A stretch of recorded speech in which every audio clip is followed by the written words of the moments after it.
Cette année, le forum Crans-Montana a de nouveau réuni des acteurs majeurs du monde politique et économique, de quoi consolider les avancées de l'édition 2015 et préparer le terrain pour la COP 22 de novembre prochain à Marrakech.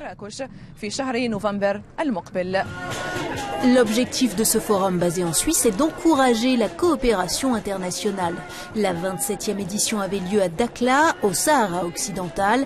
Plus de 1000 participants venus de 131 pays étaient présents. Thème central cette année, l'Afrique et la coopération sud-sud. Le choix de la ville de Dakhla est pour nous tout à fait essentiel. Dakhla fait aujourd'hui figure d'un véritable laboratoire pour l'ensemble de l'Afrique et je trouve ça tout à fait symbolique de pouvoir organiser une telle rencontre, de pouvoir poursuivre ce dialogue entre grands acteurs de l'économie mondiale et de la politique internationale dans une ville et une région qui font la démonstration qu'aucune fatalité ne résiste à une politique volontariste de développement. Les travaux dans la station balnéaire se sont déclinés en une quinzaine de sessions portant sur des domaines aussi variés que la sécurité énergétique, la santé, l'environnement, l'emploi, l'éducation ou encore le rôle des régions dans le développement économique et social. Le Maroc lui-même a une grande tradition de brassage des civilisations diverses très anciennes entre l'Afrique noire et le Maghreb. Oui, le développement de cette région est une composante aussi du développement de la coopération sud-sud. Parmi les participants, le révérend Jesse Jackson, ancien compagnon de route de Martin Luther King et figure incontournable aux États-Unis. Il a rappelé l'immense potentiel de l'Afrique, le continent où les économies ont la croissance la plus rapide. Le commerce entre pays africains est très important et l'agriculture est un secteur clé pour ces pays et pour le monde entier. Et même si les États-Unis deviennent plus isolationnistes, l'Afrique doit être un partenaire commercial de premier plan.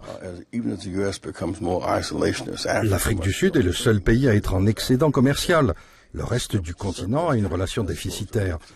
Or, c'est le continent le plus riche en ressources de la planète. Lors de cette édition consacrée à l'Afrique, le forum Crans-Montana se devait aussi de faire la part belle aux femmes. Durant ces rencontres, elles ont débattu du rôle de la femme africaine sur le plan social, économique et politique. Un long cheminement qui se fait pas à pas.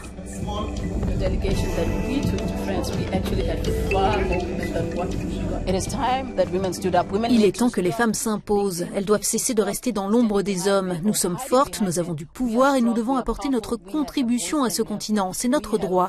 Et s'il le faut, nous le ferons par la force.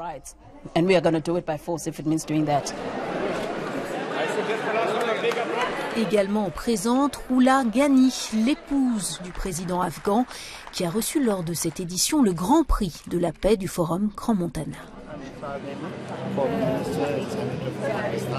Petit à petit, on se rend compte que les femmes sont importantes, que ce soit dans l'économie, que ce soit dans la société, que ce soit dans l'éducation, dans la santé, dans tous les départements.